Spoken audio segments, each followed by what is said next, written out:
rolling and yay. Okay. Well, they're seeing everybody who's on the live stream is not seeing us yet. They're seeing a different window, I believe, which is that I have my special guest, Debra Palmer, who is the author of Between Wounded and Well. And I am Judy M. Baker. I'm the creator of the Buzzworthy book experience and the Buzzworthy book Power Hour. So right now, let us see if we can get this to rock and roll, and I'll stick us on screen together. So there's Debra, and I'm going to add me. If I can do this correctly. Sometimes I'm smarter than the average bear, sometimes I'm not. But I think I can get us both on screen. Okay, so I've got that one, and I don't want my note taker.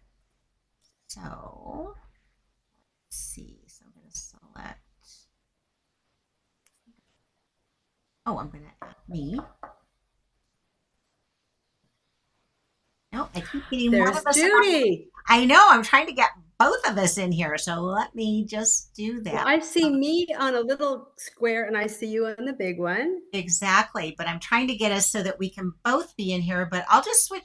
You know what I'm going to do? I'll just switch back and forth between the two of us as we talk. So um, I would love for you to introduce yourself, Deborah, and tell everybody about you and your book. And I didn't realize we had a San Diego connection because that's where I grew up. Oh my. I know. Is that wild or what? I mean, it's so funny. So let me, oh, I just didn't do that again, right? All right, where's my sources? My sources are, there we are. There we are. Okay, so tell everybody about you. Well, thank you, Judy. So I'm Dr. Debra Palmer. I'm a retired nurse practitioner, a former educator, and now the author of a soon-to-be published memoir about a 14-year-old single mom with the desire to become a nurse. The name of the book is Between Wounded and Well, Lessons in Healing. It is a picture of my life from a very young age with the theme of healing and resilience in overcoming trauma and adversity. Wow. Oh my gosh. I'm okay. I'm going to be a little nosy. Where in San Diego were you at the time? Or were you in a different Well, I location? moved to San Diego to start a nurse practitioner program in the 80s, Mm-hmm. University of San Diego. Mm-hmm. And I lived in multiple areas across the county. I was married to I still am. My sweetheart was transferred there as a Navy attorney. Oh, all right. Yep. For those of you who don't know, San Diego it still is, but it was a very big naval town, and I was born there. My very best friend growing up, her family was in the Navy, and they moved around, and then they came back. So I'm very familiar with it. And for a long time, San Diego was known for two things: the Navy and the San Diego Zoo. And then the third thing was we have two of the best schools ever, UCSD and San Diego State. I'm an alum of San Diego State, but I got my master's from USF. So that is so amazing to me. My goodness, you were 14? Oh, Yeah. wow. Wow. And on top of that, at the conclusion of my memoir, in the last couple years of my mother's life, I found out I was put in an orphanage at birth. She retrieved me the week before I turned 6 months old. She almost didn't make it. And then she couldn't take care of me, so she put me in foster care. And I did end up in foster care one other time as a single mom with a baby. Oh, So I've gone through a lot, and I felt a calling to kind of share my story because it has a good ending. And I think it is a story of hope and healing, and it's very inspiring. wow. That to me is so amazing right off the bat because um, well, things are a little different these days than they were back when we were growing up. And I think I'm a bit older than you, not a whole lot, but a bit older than you are. And I know there were a couple girls in my class who had to leave school and they went away for about a year and then they came back because they had kiddos and it was not cool to do that. So even with it being a little less of a stigma, it still is not an easy thing to be a mom when you are, that young. And I think people don't recognize what kind of dynamics are happening. And it doesn't necessarily mean that either you as the kid or your parents are wrong. It's just something that happened and you have to kind of deal with it. So now you did some very important work as a nurse practitioner and you created a whole new program. And then now you've distilled it down into your book. So talk a little bit more about how that all came to be. Well, I had the privilege of working under Dr. Vincent Folletti in my first nurse practitioner role. And he is the co-author of the Adverse Childhood Experience Study, which for many years went unrecognized, but in recent years has been determined to be one of the most important public health messages of our time. Mm-hmm. And his work over time influenced me as a nurse practitioner and helped me in my own healing journey to realize it wasn't what was wrong with me, it was what had happened to me. There is a relationship, a dose response relationship between the number of adversities a child with an undeveloped brain up until age 18 undergoes and the chances of developing chronic diseases. It's very common. It was recognized through a huge Kaiser Permanente study, and this was primarily white, middle-class, educated people, and it was a shock, and doctors didn't want to talk about it. It was difficult to ask those personal questions. Have you ever been molested, raped, incest, parents abusive, neglectful, history of alcoholism, drug addiction, those kinds of questions. Mm-hmm. So that was one influence that contributed to the way I approach my patient care. And it's a topic that I address in my book, which is outlined in 4 stages, the 4 stages of wound healing. I use that as a metaphor for stages of healing in my own personal life. And then I had my next great job was to be one of the first ever orthopedic nurse practitioners. And I worked to help develop a national certification exam for orthopedic nurses. And eventually that was a focus of my PhD work when I realized that we are not all that different than family practice doctors were in the 60s. Back then, standardized education and training did not exist. Residency programs did not exist. Mm-hmm. There were no safeguards for the public. So I started looking at my career from that perspective. What can we do to safeguard the public by standardizing our practice? We already have as nurse practitioners in many areas, but not in the subspecialty areas. So that was another focus of my work. Well, this is very timely on top of everything else. I had a spinal cord stimulator implanted on July 2nd. And this is after being in absolute agony for close to a year or a little more than that.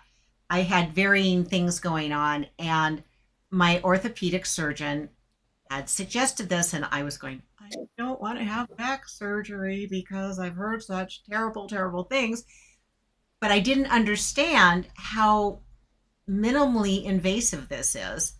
And if I wouldn't have been I was so skeptical, I would have had it done last year and I would have avoided the time when I was like, I couldn't sit at my desk. I wasn't sleeping. I couldn't go for a walk because it felt like I had, I was getting jabbed every which way from Sunday.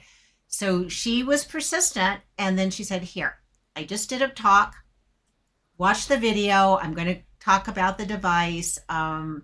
And then you can make a decision. Because I had read about the other possibilities.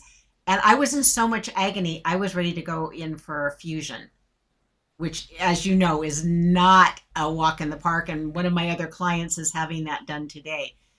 And she said, well, if the stimulator works, you may be good to go for the rest of your life. And if not, then by the time you need something else, it'll probably be a lot simpler. I couldn't believe it. It was like night and day. So I'm sure you saw a lot of that in your practice as well. Um, Yes. what really stood out to you?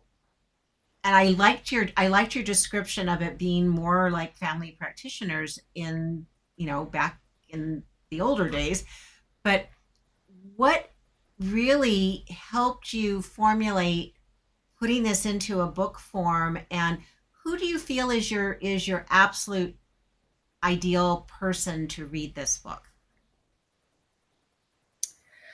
I think I could credit the COVID pandemic for having a huge influence in me writing the book because I stepped back, took time out, and Mhm. during that time, I reflected on my 40 years of journals and I summarized them into a 12-page document. Yeah.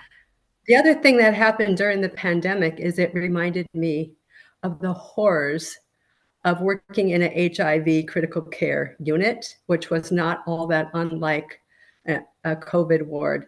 Hmm. It was scary. We didn't know what was going on. That's when we all had to start using protective garb. And it triggered a memory of mine of what it was like for nurses working under scary circumstances Yeah. and fear and the unknown. And because of that, I felt I had to do something to help. Um, bring positivity to the forefront for my colleagues. I know they were struggling. So that those two things kind of motivated me to write it. And then the next question you asked is who would be my ideal reader? Yes. I would say primarily women, unless you're a nurse and you're male, perhaps. Uh-huh. Primarily women from 30 to 60 on average. However, I do think anyone interested in history, Yeah. because I go back to the 70s and the 80s and the 90s, and I do a lot of comparing and contrasting. So Right. people interested in historical, kind of like historical fiction, but it's true. Yeah. And then anyone in the healthcare field of all social and physical health management, psychological health management. I've shared it with social workers. I've shared it with psychologists, as well as advanced practice nurses. I've shared it with Dr. Folletti. He loved it. Uh-huh. Um, and I shared it with the founder of the Family Justice Center, Casey Gwynn, down in San Diego. Oh, And he started a business for cheering for the children, kind of being advocates for children. yeah. So it has a wide range of appeal. There is a faith connection to it, although I don't propose only one faith tradition. I just propose that you understand where your purpose comes from, Hmm. where you get your strength, and what your reason for getting up in the day, so to speak, is. You have to Right. find that, and sometimes that's associated with faith. So somebody who has a faith tradition might especially be attracted as well. Okay. Well, that makes a lot of sense to me. I'm I'm just wondering, what I noticed at first, I did a little bit of snooping because that's just my nature. So I checked out your website, which is very nice. You've got that moving along. You did. Oh, I want to share something, and let's just see if this part works because I want to bring on screen your media. Everything's in progress. Nothing's official. I know, I know, I know. So Okay. don't be worried about that. But okay, so now I'm still learning this software. So it's a little bit different than what I had been using, but I think I can bring it on. I want to bring it on, and I think I do it. Ah, okay. So let me go to. Oh, that's not what I want to do. I don't know if you know what. I don't want to screw this up. Anyway, I will have it in the edited version, but um oh, Deborah, you can actually share your screen because you have permission to do that. If you want to bring up in the Zoom window, go ahead and show your your website and then go to your media kit. So Deborah's done something really, really smart. And all of you want to do this. And as she said, So oh, how do you do that? how should I do that? I press share and I go to www.debrapalmer.com. Yeah, well, open the window for your website first.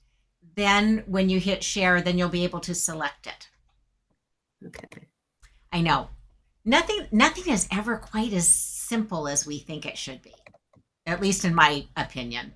But I always figure it out. I'm not even sure how to get to my website. I'm going to my Chrome browser, but that's not it. Well, in your Chrome browser, yeah, open a window in your Chrome browser for your website. I have it open and I'm not seeing how to bring you onto the screen if I can't get the Chrome browser to open up. Oh, okay. Let me see if I can do this. I think You have to get permission for me to share my screen, right? Oh, no, my guests always have permission. I don't bring Oh. anybody into my rooms that I don't let have permission to share. So it should do it. Is it not doing it? Well, I click on it and nothing happens. Okay, share participants.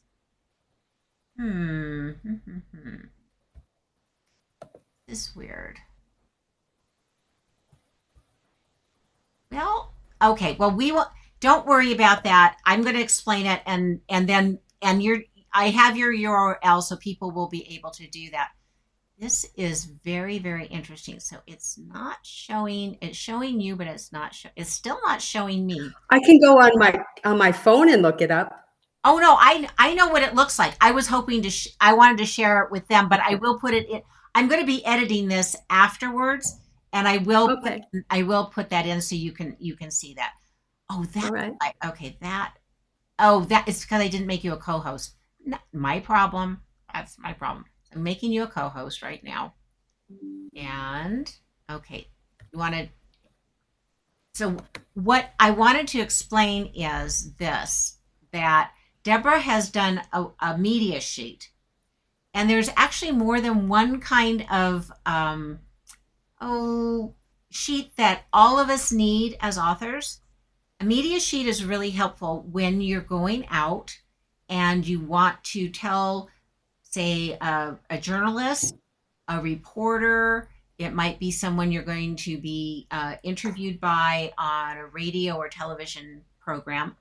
So you're giving them kind of it's a one page, usually one page, occasionally 2 pages, but it has your contact information. It has your lovely picture on it.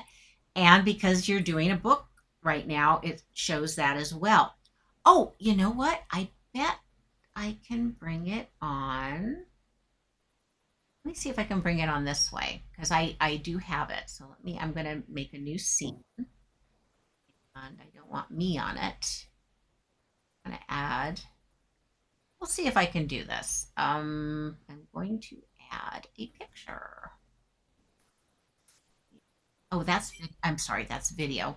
I'm going to talk while I'm doing this because I am sort of getting the right thing. So I'm going to add a picture. Go here. I did it. There you go. Okay, I did it. I just had to figure out kind of a workaround. So what Debra did, she has this great picture of herself. She has the title of her book. And she has Actually, that's not the current title. I thought my web designer corrected it, but thank you for pointing out she has not fixed it because I thought she did. Oh, this is frequently the case too. So you will get that updated. But what we're doing is we've got a little bit about Debra. So you get some background. She's saying what topics she can speak about. And then right here in the lower half, she's showing the book cover and the synopsis of the book. So you get a bio, you're getting how to reach her, you're getting information about her book. There's her email, her phone number, and her website. And why that's important, why that is important to have those things, you want to make it super simple. Let's face it, all of us are busy. All of us have things going on. But when you can actually, you know, give people give people what they need, and it's in a container, that makes it so much simpler. And then you look like a professional because what you've done is you've given everybody what they need in order to get in touch with you. So you don't want to hide who you are, where to reach you, how to reach you. But that media sheet is going to change as you grow your visibility because you're going to have more things on it. So mine looks very different, and I'd be glad to work with anybody who needs a media sheet. But that is a really good start. And the reason why, it's clear, it's easy to follow, you can see everything you need right there. And as you get more interviews done and under your belt, or articles under your belt, you'll be able to add those to that picture, so that again, you're going to give people more information as it becomes available. So that is brilliant. But there's a couple other sheets that you may or may not know about. Now, have you done a sell sheet for your book? And do you know what that is? No. Okay. A sell sheet, it is similar to the media sheet, but it also, here, I'm going to go find one that I've got on here. So sheet, a sell sheet has more information about your book. And okay, got one in. Is that the specifications like page number, ISBN number? Yep, Okay. it's the whole Megillah, and I'm just looking to see if I've got one that I can share. Oh, yes, I do have one I can share from you. Share with you. I'm going to open that up.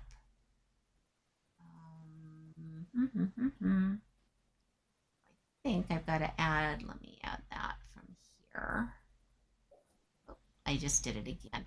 I love it. I keep adding new scenes when that's not exactly what I meant to do. Oops, that is not the one I wanted. I'm going to go over here. And there. Have it. One sheet. Whoops, I want the sell sheet, not the media sheet. So I did one of these for one of my very first clients. And I also did her book cover and all of this. But then I recently had another client, and let's see, is this the version I did? Nope, that's the version that somebody else did. Mine is much better. So let me grab that so we can take a look at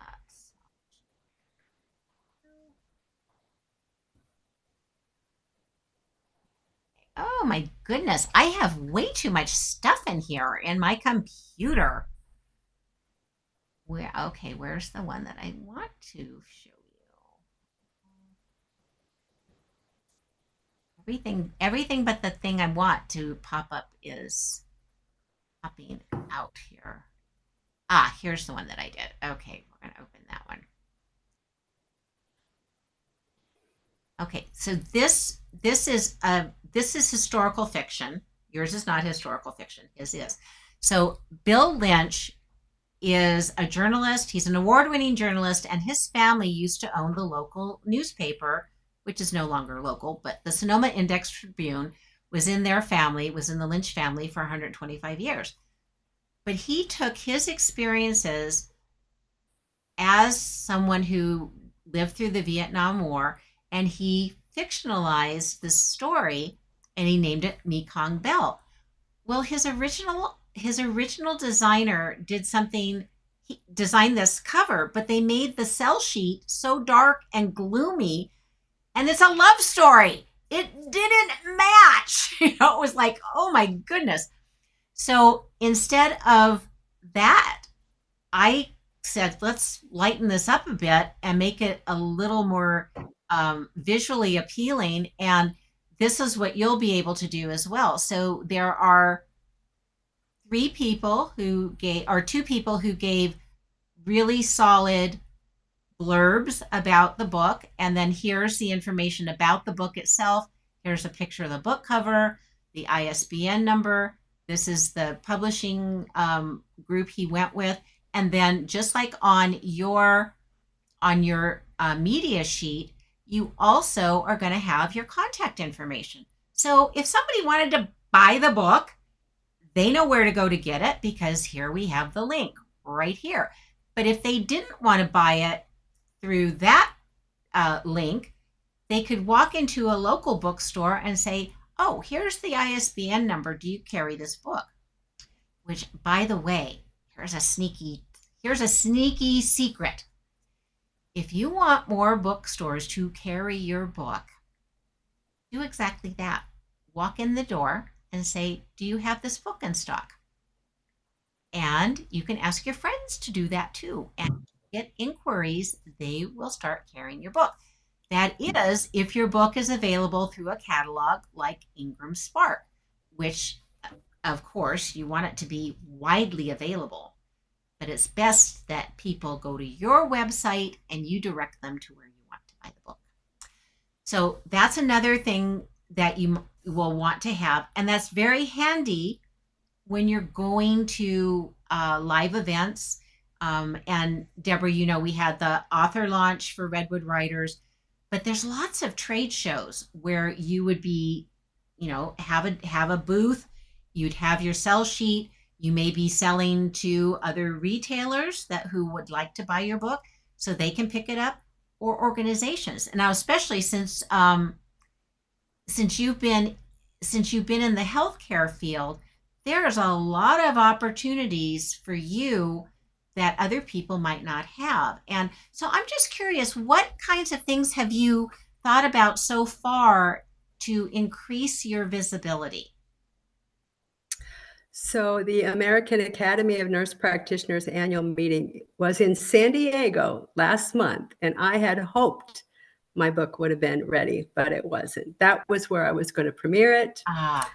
There's also state nurse practitioner associations. And even if I don't show up, I can have my information put in their newsletters. Mm-hmm.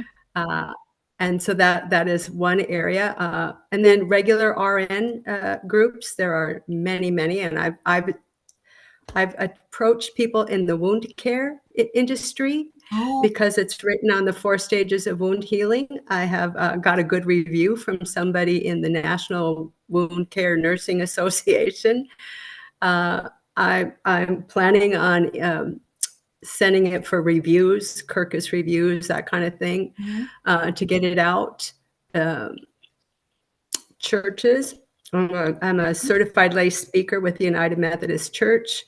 I can offer seminars, that kind of thing, and let information be known about my book. As a matter of fact, I'm scheduled to speak in October at the National Health Ministries Association, which is a national group of chaplains, social workers, nurses that work with churches to promote health, kind of the old-fashioned parish nurse concept. Mm-hmm. So I'll be speaking at that. It's a Zoom conference for 3 days, and I have 1 hour in that conference.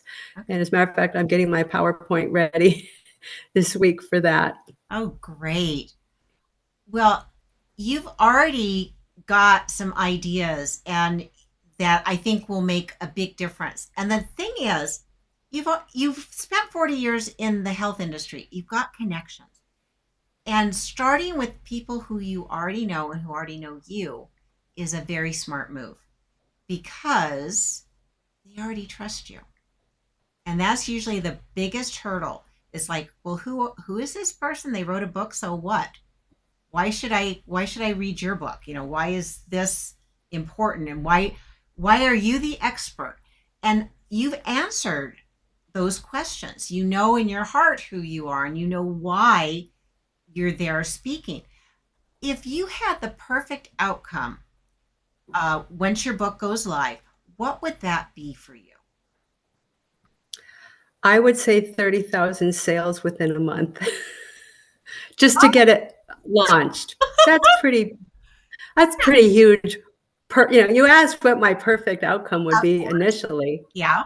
Um, I am also scheduled on a few podcasts coming up. I interviewed with 70 podcast and radio hosts and journalists, and have sent them my speaker sheet, Mm-hmm. and I'm in their Rolodex, so to speak, and several of them seemed very interested.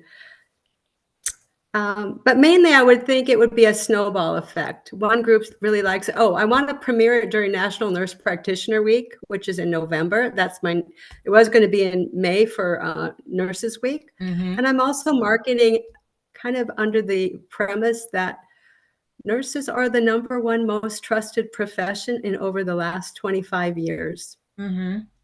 Well, you all have so much responsibility, and I think a lot of folks don't recognize that doctors don't do it all. They do part of the work, but that you do a big portion of it. And without good nursing staff, it's nearly impossible for any doctor that I know to accomplish what they need to do in the day. And I've seen the differences. As I was saying, that my doctor, Dr. Weisbein, her staff, they are on it. They follow up with the insurance, they follow up with the patients, they follow up with any of the vendors of devices that they're working with. They don't just sit back and eat bonbons. They make things happen. And I've seen what it looks like when you don't have a good staff. So it's important. So this makes me wonder another question for you. Are you doing this all by yourself, or where are you getting support to do your book launch? My book is considered a hybrid self-published, and I have hired people to help me. Uh-huh. And I have somebody who's going to be helping me with my book trailer Yeah. and just a little video about me. And I hope to have both of those on my website. I have a website designer working with me. I am currently thinking of hiring a publicist as well. Well, tell me a little bit more. What do you expect a publicist to do for you? I would hope they would help me become more visible. I realize I'm pretty much the one that's doing the work, Yes. but maybe they'll find some areas I might have missed or have some connections that I don't have and help me make those connections. Well, that's exactly the kind of thing I love doing, and that I've helped my other authors with their visibility. And some of it, there are good publicists, but a lot of them talk a good game, but they don't actually deliver. And it really depends on, finding the right person and getting evidence that they can do what they say that they're going to do. Um, you may know this because I've said it in the past, but I'm so not into bro marketing. I work with my authors to help them develop their personal brand, their messaging that matches. Then you're not ever feeling like you're marketing. You're never feeling like you're sales talking. You're simply sharing your story with people in front of the right people at the right time. And from there, they will continue to ask you questions. When they like what you're saying, when they trust you, I mean, it's the know, like, trust. That has not diminished in any way, shape, or form. But we've got a lot of people who think they can game it. But I know, just from knowing you, you have such integrity that when people hear you speak, they know that is coming from the heart, and that you have people's best interests at heart, so that you're not trying to tell them something that isn't true. You're sharing real stories, you're sharing your life experience, and you're making it accessible. Plus you're willing to listen to see how you can help people. So I think you you actually know a lot already, but now putting it into place, you may need some help with the structure of how you go about it. And that's kind of what my bees method is about. It's really giving you a simple framework, and then you get to build it out, and I can support you to do that too. So let me ask this. So you're thinking about a publicist, but where do you feel, so I know you don't have as much visibility yet, but you're doing everything you've said so far, you're doing the right stuff. But where do you think you might need some extra, maybe a little extra lifting? Well, I did a lot of thinking about that, and I came up with a 6-page branding uh, document for me, Yeah. kind of looking at who I am, what my message is, Uh-huh. and how I will connect with the readers, looking at their needs and their values. So I kind of have a healing, empowerment, and authenticity are kind of like my main branding points. Yes. And the pillars of my branding messages all reflect around resilience and recovery, empowerment and wellness, faith and grace, and wisdom through lived experience. So that's, I feel, is unique to me. Now, maybe there's other people like me, but that's kind of what I came up for my brand. Mm-hmm. Compassionate, grounded in real life experiences. And then I came up with a few taglines, color palettes, font, all that kind of Yep. stuff. And I trying to look at consistency across platforms. Yes. Now, my book cover is not consistent with this branding plan I just came up with. Oh. And the person the package deal that I got to help me as a hybrid self-publisher is working on the cover. Uh-huh. And I don't know how important it is to change the colors on the book cover or not. It's close, but not exactly. So I have kind of this outline in my mind. I know things that I want to do on the website. I'm starting a blog, Yeah. healing stories, faith reflections. I have several giveaways, reader guides for the general public, Yeah. for advanced practice nurses, because I can tweak them differently Right. looking at the outline of my book. Yeah. I have several endorsements from high profile people. I'll have that on the website as well. Mm-hmm.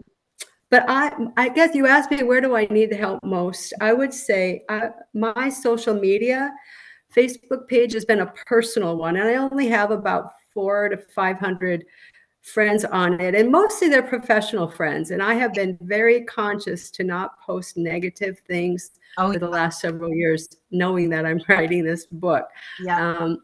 However, I did start a professional Facebook page, which has no friends right now. So I don't know if there's a way to transfer them over. So that's one hurdle I need. Okay. And using Instagram consistently with visual storytelling and quotes and personal messages, that kind of thing, Right. that I hope to use that in like a 3-month launch or campaign to really promote the book. Yeah. So Facebook, LinkedIn, Instagram, they all need to be beefed up. They're very unprofessional looking right now, in my opinion. I need to figure out what I would like to use for a banner. I don't have a banner. I have general things and general color palettes on the website. Mm-hmm. So that's kind of where I'm at, needing help probably with that, social media platforms, Right. I think. Yeah. And then from what you've seen, you've looked over my work. Where do you think I need help? Well, this is interesting. So yeah, and we all kind of start out with, here's our personal stuff. And you can make a decision. You can, because you've done what you said, you really curated your personal brand on your Facebook. You didn't put stuff in there that you wouldn't want your grandma to see. That's kind of the test. My grandmother. And I didn't do politics except for the day after the King's parades. Yeah. I blew it. I reposted every parade.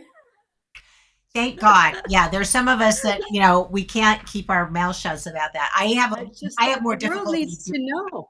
It's hard. It's hard, but I'm kind of the same way. I mean, there's most everything that you see on I have a personal and I have a business page too.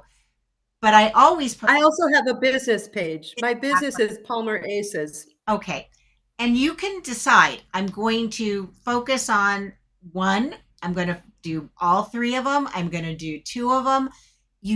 There's no right answer to this one. Okay. And some people will tell you, oh, you've got to do blah, blah, blah. Nah, no, that is not the critical issue. The critical issue is, can people find you? Can they find you easily? And you talked about having your brand, having making it consistent across the different platforms. That is far more important than which of the things you pick, which platform you pick. Because ultimately, what you're doing is the social platforms are a cocktail party. And you're going to a cocktail party, or you're going to, you're going out for, fun. But what you want is to bring people into your world. So, do you have an email service at this point, or are you using personal email? I have a business, and with my business website, which is Palmer Aces, Mm-hmm. I have an email address, Debra@palmeraces.com. However, I need help. My web designer is supposed to get on it and help me figure out why I'm not able to link it up with my phone and easily access it. Oh, now that's very odd. Um, that's kind of odd. So, I mean, I've been paying for it for a year. My monthly Google, what is it? Google Workplace or something like that. okay. So that's a different question. When I said, do you have an email service? So I have an all-in-one system, but I also am, which is through Go High Level. But I also am a constant contact expert. And whenever I have a new client, that's usually where I take them. I put them through constant contact for this reason and this reason above all else: superior customer service. You can pick up the telephone and talk to a person during business hours, and they will help you if something doesn't make sense. But they've got tutorials, they've got resources. Their stuff gets delivered, and they just went through this major revamp. So now the tool is better than ever. It's what we use for Redwood Writers. We use it for the entire California Writers. I'm familiar with it. I used it. I was a chapter president for a nursing group before we had websites, and that's what we used. Exactly. So you can have events, you can get paid through there, you can do automation sequences, but setting things up in constant contact of all of the services, and I've studied them, it is still the easiest, most reliable, and they're there to help you if something doesn't work. So you Well, does it work in conjunction with a email address that I got through my Google Workspace that ties in uh-huh. with my business, palmeraces.com? I didn't want it to be at gmail.com Oh, or at my website at hostgator.com. yeah. So I paid an extra fee Hmm. so it would look more professional. Will that be another? I know it'll be another fee on top of that, but do they work together? Do you Oh know? yeah. With constant contact, you can link. I mean, you can link a Gmail. I just don't. I always tell people, you want to own your name, you want to own your brand. Make it simple. So if everybody knows you, or they know the business name, that's great. But you can have multiple emails associated with your constant contact account, and you verify them, and then it will show exactly that. It show, so this is embarrassing. I have a lot of email addresses. I'm kind of an addict, and I have several websites. So I've got my Buzzworthy books. I've got my previous one, which was Book Marketing Mentor, but I have them linked. And so if I wanted to send something out under a campaign under Judy B at Book Marketing Mentor, I could, or I can send it out under Buzzworthy Books. Either one, I can do that. And you can do that with constant contact. And like for California Writers Club, we have we have multiple admin people who are in there. So we've got like 5 or 6 different folks who can send out an email as if it was from them, because it is, rather than only one person. But that's a different level. But part of the reason I really suggest strongly starting there, whenever you're using an email service, you have complete control over the contacts that are in there. It's a database, and you can export them in, export them out. You can export in who you already have, as long as you've gotten explicit permission. And so you're never stuck with one provider if suddenly you don't like them anymore. You can take your toys and go somewhere else. But you brought up something else too. You said, I've got people on my Facebook page, but I don't have people on my company page. And no, you can't put them into your company page, but you can invite those people in. And just like, I had another career before I started doing what I'm doing now. You had a career before you started being an author. So you want to let everybody, you, Oh, that's a good way of putting it. Yeah. yeah, you invite them. You say, oh, by the way, I have a new book coming out. And if you'd like to follow my trajectory and help me out with this, here's where to go to get more information. So you get to direct people where you want them to go. But ultimately, you want people to enroll into your email. So you give them something, you offer something, and then they are on your list so that you can have a one-to-one conversation.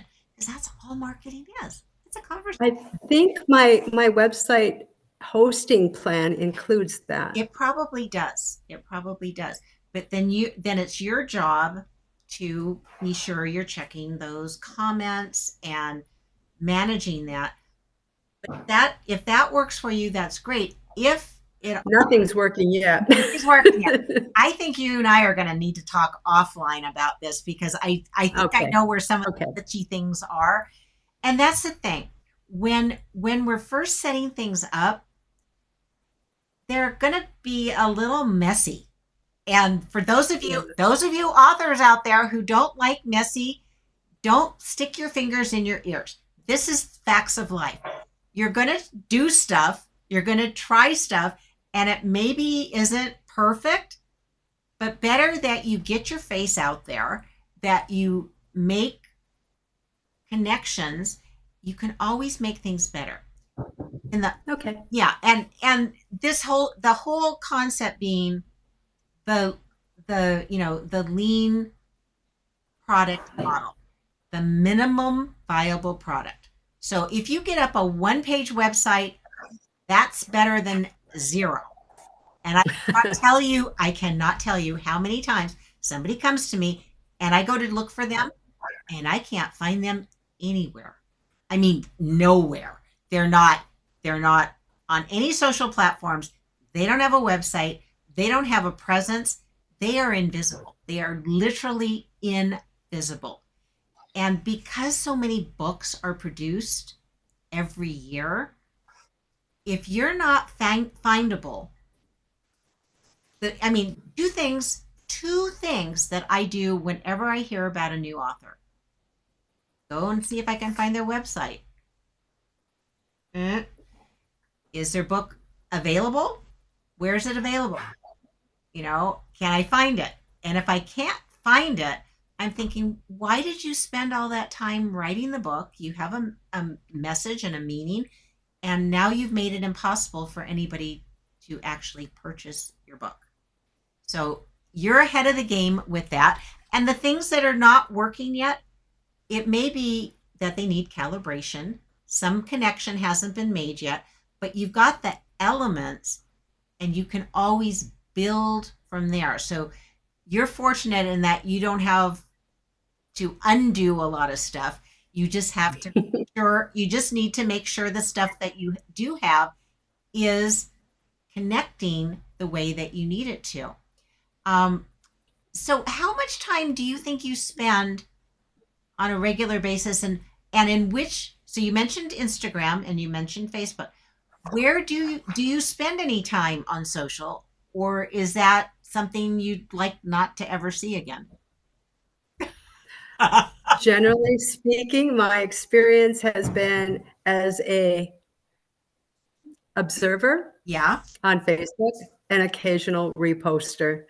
of things that I think are worthy of being reposted. Very minimal has been my experience. Mm-hmm. I recognize that will have to change during my marketing and launching of the book. I'm probably going to have to beef up my skill set significantly in use of Instagram. I've been told that's probably more followed than Facebook right now. I think, yeah, I would. And I was also told to look at Book Talk. Are you familiar with that? Um, well, And Substack. okay. I'm sorry.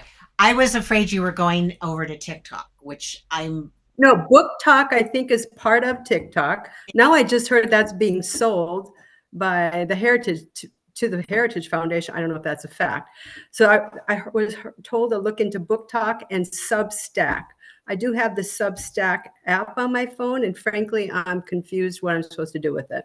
Unless it's maybe like repost stuff that's on my blog. Like I have 3 months worth of blog question and answer things I'm going to start by the 1st of August that are related to the book, and to get engagement and get people to like, reply, respond, or comment about, and then repost my podcasts, Mhm. my interviews, that kinds of things, and ask for comments and share them. Okay, you're already thinking in a very effective way. Substack, just for those of you who are just reading things on Substack, it is a great place to meet authors and creative people. Setting up a Substack is not complicated, but there are lots of steps. And the Oh. reason why I'm telling you this is one of my dear friends, and let's see, I've got his latest book on my desk. One of my dearest friends is Brett Ridgway, and he just recently published this book, The 50 Biggest Online Business Mistakes. So Brett's background is he was part of the back of the room sales when digital marketing first emerged. He created 3 different businesses, including author fulfillment. And that was back in the days, we used to send out CDs. Oh my God, this is like ancient history. But people would send out their books and CDs and other, materials through the mail. We didn't have all this digital stuff. And I mean, like we do now. And so he created that, and that business is still in existence. And so many people who do a lot of author talks and trade shows and things, they're still using those services because those guys will deliver your stuff so you don't have to schlep it around. So what I really think is impressive with Substack, I said to Brett, because Brett started a podcast 3 years ago. So he's been doing that for 3 years. And when he started it, he had 0 people on his contact list who were consumers. He had all the people he had worked with when he was in the fulfillment business, but that wasn't what he's doing now. Now he has a spotlight on speaking. He's training people how to be effective when they're speaking on stage, on podcasts, at events. And he didn't have anybody to stick in his list. I said, well, sweetie, you've got a pretty big footprint in the industry. Why don't you start a newsletter on LinkedIn? So he did. And it now has, let's see, that one has, I think, 900 subscribers. And then he started another newsletter for the 2 of us, and it's called the Buzzworthy Book Bulletin. And we have 800 subscribers. But he built both of those up from a 0 to the numbers that we're at now within 6 months. And now this is so incredible. I have a friend who wrote the ultimate LinkedIn book. That would be Ted Perdomo. He is a friend of mine. I've known him for, I think, 30 years now. Oh my God, we were babies when we first met.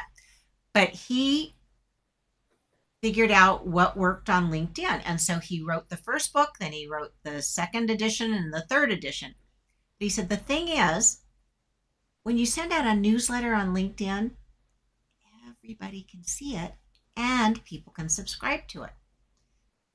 Which is why Substack is also a good choice. Because you know, if nobody's heard of me, are they going to go find Judy M. Baker? No. But if they're on LinkedIn, and even if I don't know them, but they see my newsletter because it's visible to everybody, suddenly I'm getting eyeballs, I'm getting looks, I'm getting outreach to me because people thought I wrote a good article. And this is the biggest mind blower of ever, ever, ever, ever. You start doing that, and instead of doing a post, because a post is, is just right there on your profile. You do a newsletter, and you can do as many as there's not a limit on LinkedIn. You can have unlimited newsletters. You send out a newsletter and you invite people to subscribe, but you also invite them wherever else you want them to connect with you. So you have that information in there. It boosts your rankings in all the search engines because that LinkedIn newsletter may be the first, when your name comes up, that'll be the first thing that gets seen. So there is a really good resource. And because you were in a profession, it would make perfect sense to do this. So creating a LinkedIn newsletter and creating a Substack makes perfect sense because you can have almost identical content on both of them. So you do your content creation and then you say, okay, how am I going to slice this and put it here? How am I going to slice it and put it there? And like you said, with your podcast, if you are a podcast host, of course you're going to have your podcast on Substack because you already did the work. All you're doing is putting a little sentence and a link. And now people can find you on Substack. They can find you on any of the podcast directories. It is incredible. So that's kind of the way I look at it too. So I'm saying, okay, we've got this one pen. How many places would I be looking for a pen? Like office supply store, grocery store, Costco. I might find one at the post office. I might find it at, maybe I got it customized, so I'd find it on a website that does customization. I tell everybody this, and you'll love it because you were in the healthcare profession. How many places can you find baking soda in the grocery store? You have an idea? Maybe 2. Okay, what are the 2 places you would look for baking soda? Cleaning supplies and baking supplies. You nailed it.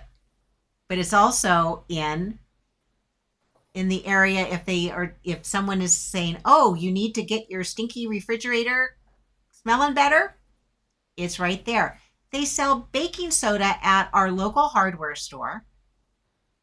They sell it at the grocery store. You can buy it online, but they put it where people who have a particular need that they're trying to solve, they have the baking soda right where they are looking for it. Oh, it's also for brushing your teeth. And I know there's other things you can do with it, but right there, the baking soda has not changed. It's the same package in each of those locations. But if I'm looking for it in my cleaning supplies, I don't have to go over to the cooking aisle. It's in the cleaning supplies. If I'm looking to brush my teeth, it's right there. And that's what, as authors, we kind of need to think a little differently that where is it likely someone would be looking for this solution? And so putting yourself on Substack is fabulous. And it's similar. It kind of grows the same way that Instagram does. You put your stuff up, but you follow people and they follow you back. And so then you get a reputation in it from there. And the number of people I have met, both in real life and virtually, because I either heard them on a podcast and then I went and saw their link on Instagram, It is incredible. So those are really valuable assets. But again, you get the emails when you do it on Substack. You don't get emails on LinkedIn, but they both have a purpose. And as a nonfiction author, definitely want to, check that out. So I think, in terms of bringing your skill set up, it's probably not going to be that difficult because I already can see that you understand how to do that. And oh, let me see that. I'm going to continue that. Okay. It was asking. Like I have a daughter who said she uses Canva Oh, to create all of her posts.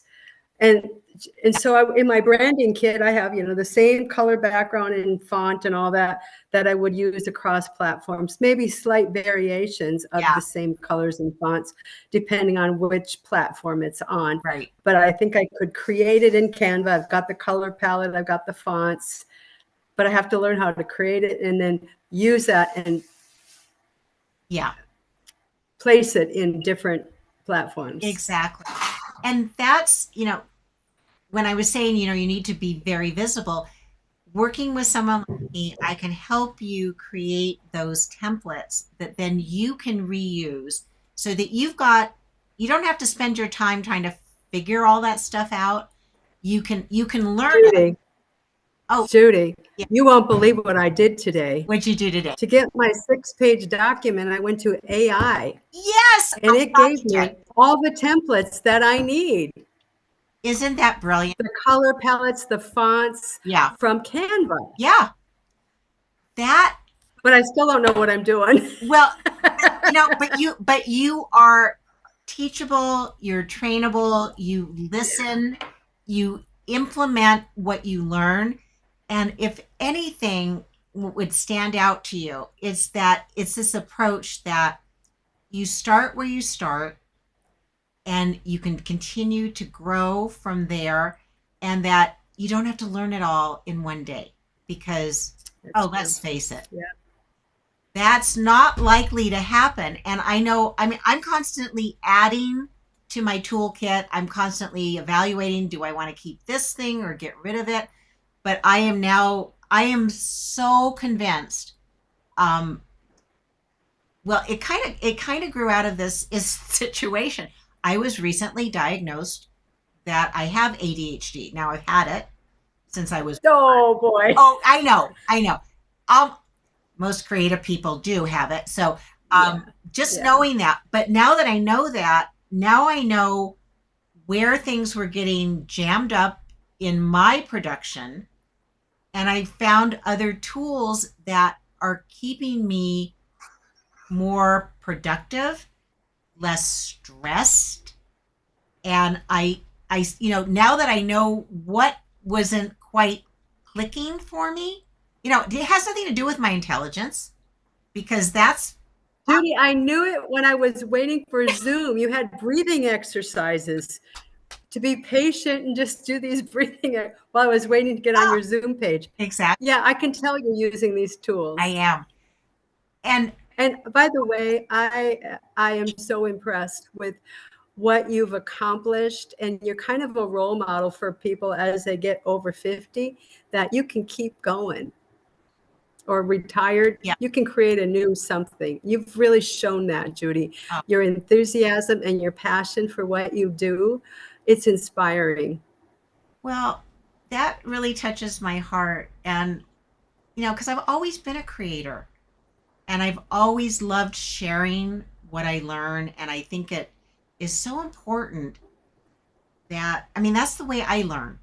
It's by, I get some information and then I teach somebody else. And I have fun with it and I don't let things get me really too stuck. But I had to laugh because when I had the idea to do the Power Hour, I said, well, okay, I've used Restream and I've used StreamYard, and I know there's some other things out there. So I said, well, I'm going to go with StreamYard because I've used it before, not knowing how much they had changed the interface in the Oh, last time I was in charge of it. And oh, it was just too funny. And I said, well, okay, if I'm going to use this, I better brush up my skills. And what I did is similar to what you just did. I said, okay, let me go on. I went on YouTube and I said, find some tutorials for using StreamYard. And as I was watching this one, the guy says, oh, but there's another tool that you might want to check out that you might like better. And it happens to be the one we're on right now, which is Ecamm Studio or Ecamm Live. I'm sorry. I keep wanting to call it Studio, but it's Ecamm Live. They also do have a studio thing. And I looked at it. I said, well, God, I have that on my computer, but I haven't used that for, I don't know. I don't remember when I even put it on my computer. So I loaded it up and I entered into the trial and I said, well, let me see what it does. Cause before I do another subscription, which they're choking me. Let me see if I like this. And I loaded it in, did the update. The comparison between StreamYard and Ecamm Studio, night and day. And since you're on a Mac also, you can be a host. I'm not on a Mac. Oh, you're not? Oh, I thought you were. That's why I couldn't open it, because it said I had to have the browser for the Mac. Oh, What do you call it? Safari. okay. But I have it on my phone, but Gotcha. yeah. Yeah. So Ecamm is only for Safari? No, Ecamm is no, it's not. But Oh. it's for the Mac OS for the host. So if you aren't on a Mac system, then not so much. Got it. You could do it from your phone. You actually could do it from your phone.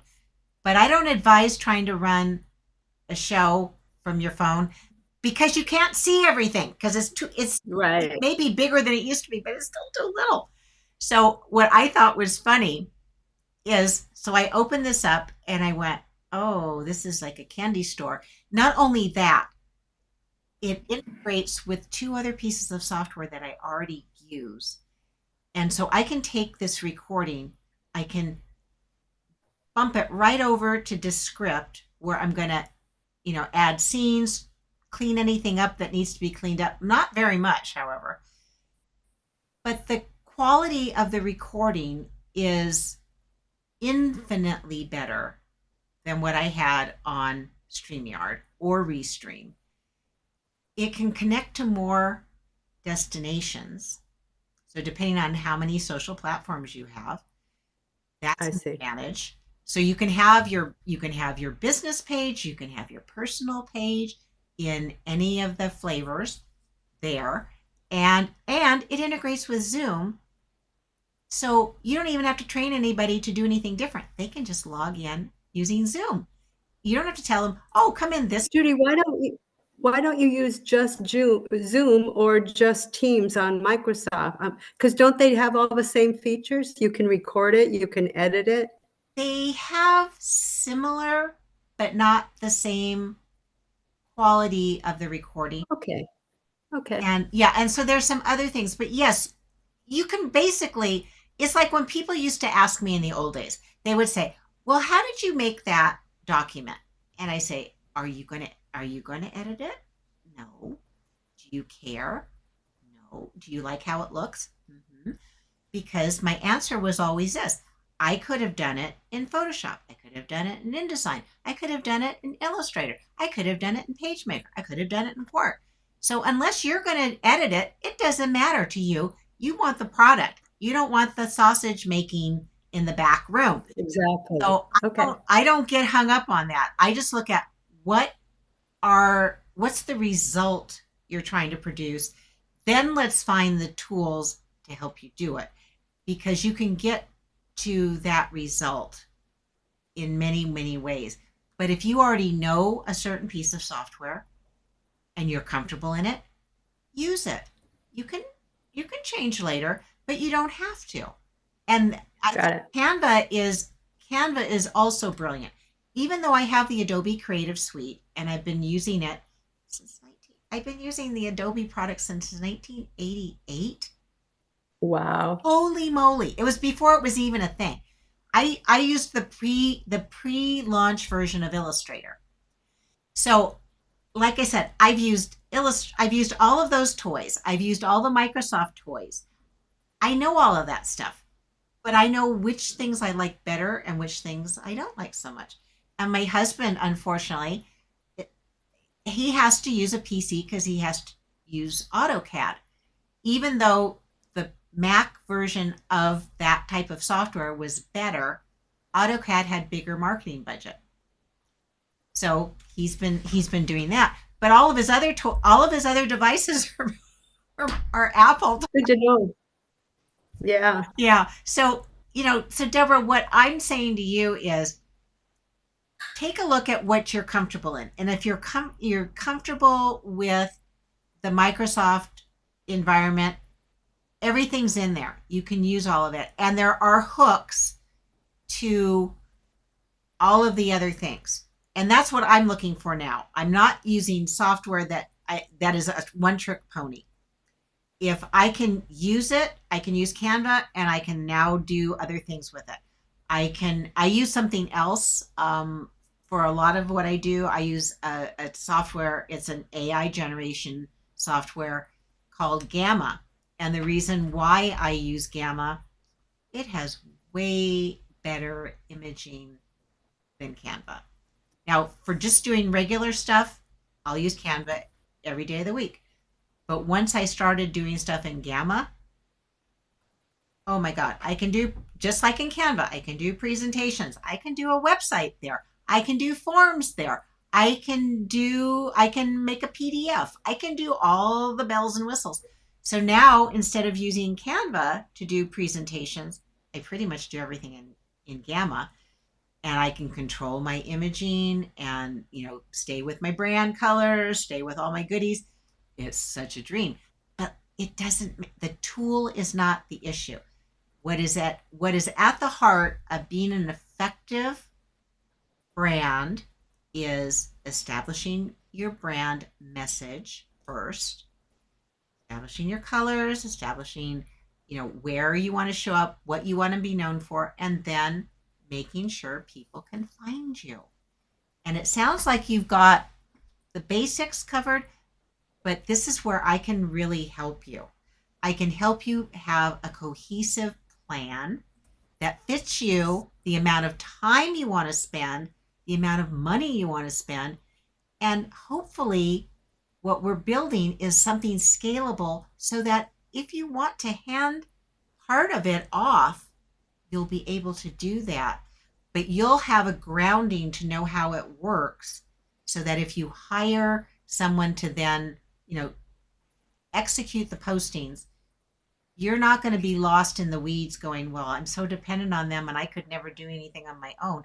I want the people who work with me, I want to empower them to know as much as they want to know, to learn as much as they want to learn, and to know when they don't want to do it, that there are other options.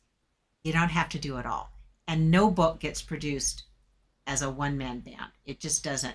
I mean, Deborah, you've worked with a hybrid publisher, you've worked with a designer, you've worked with an editor, maybe more than one editor. And don't you feel like that experience made made the product a richer and better product? absolutely. Absolutely. Oh my, I didn't know what I was doing. well, I've been a scientific writer, not a creative writer. and it definitely is different. I mean, I've got several friends that's their background. They are, well, Linda McCabe, who is a past president of Redwood Writers. She actually is a scientific researcher, and she writes historical fiction. Why do you think she's so good at it? She knows how to research everything. So she knows Yes. where all the bodies Is she the one that did? Is she the one that she did? Not the one that did the tiger burlesque. That wasn't her. No, Was no, it? no. That one is Rebecca Rosenberg. Oh, that's right. Linda McCabe doesn't live real close to us any longer, and actually, she's in France right now. She's doing another research project. I know she's doing another research project, but she learned. Historical fiction is my next book. Oh my I've God. already decided. Okay. I already know what it's about. Well, Rebecca and Linda are two of the best. They are just geniuses. And then, oh God, I'm losing his name. He wrote the Golf at Norwood. It's John.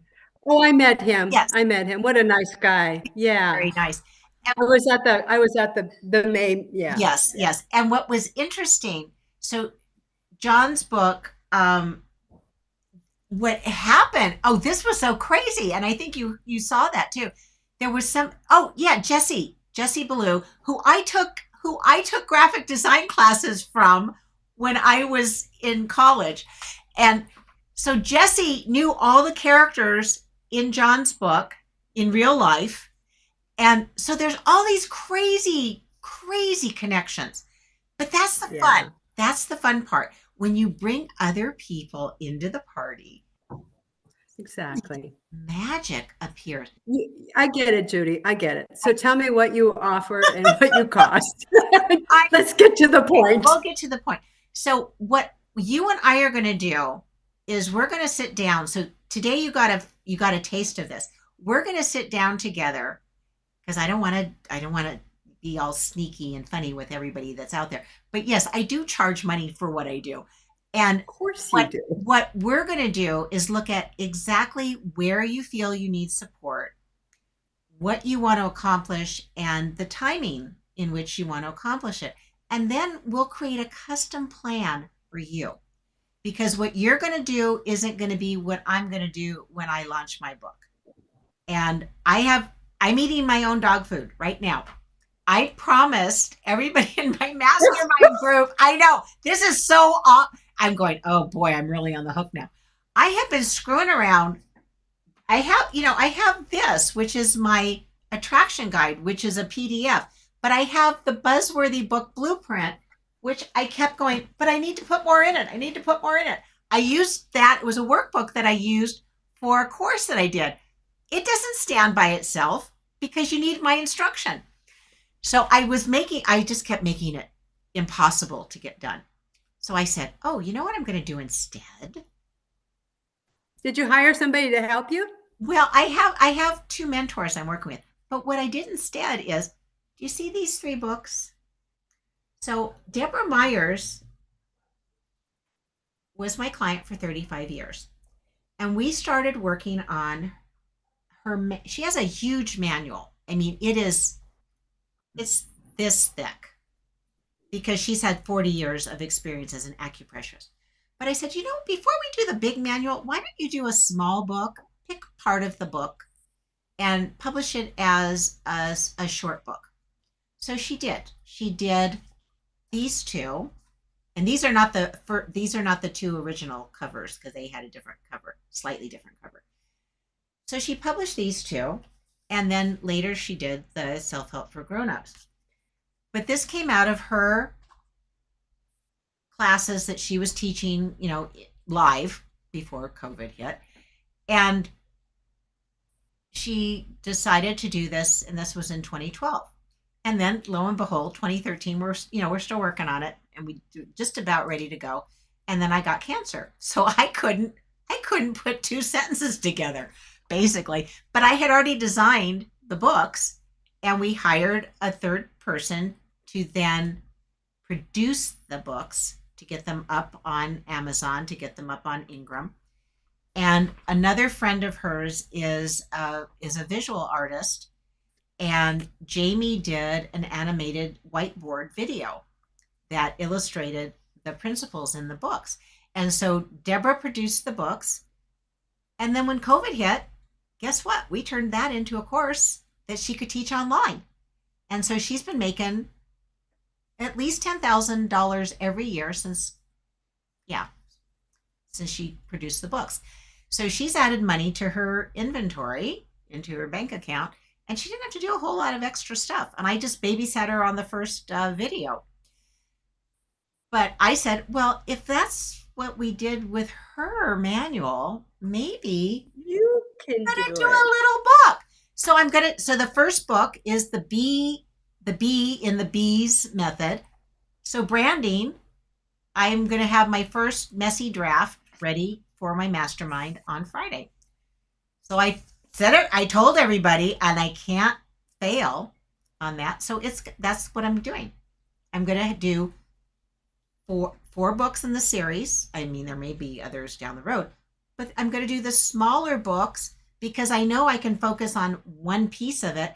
And as someone with ADHD, yeah, I could get distracted for days, which is what's been happening, but I can focus. And this is the other reason why this makes sense.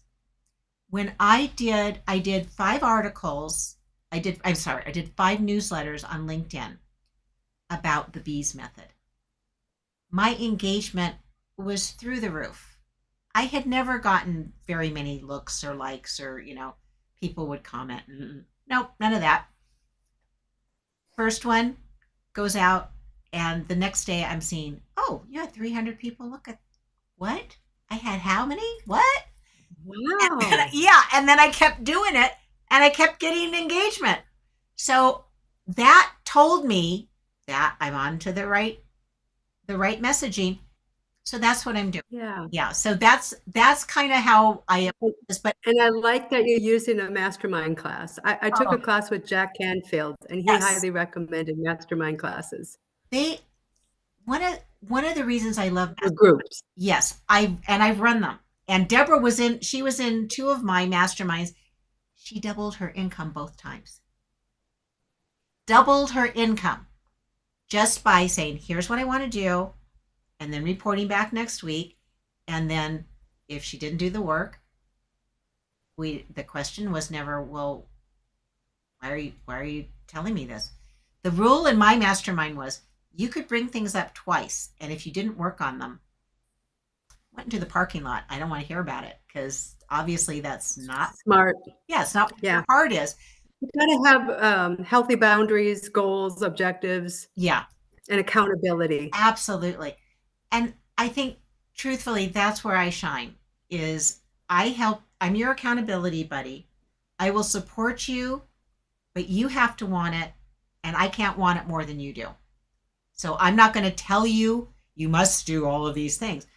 We're going to co-create the plan that matches where you are, and it's all Okay. open for revision. So that's what Well, that's what I've been doing for the last year and a half with this group to get me this far. And I just got my production schedule between August and September. All the final things will be done, the ebook and the print.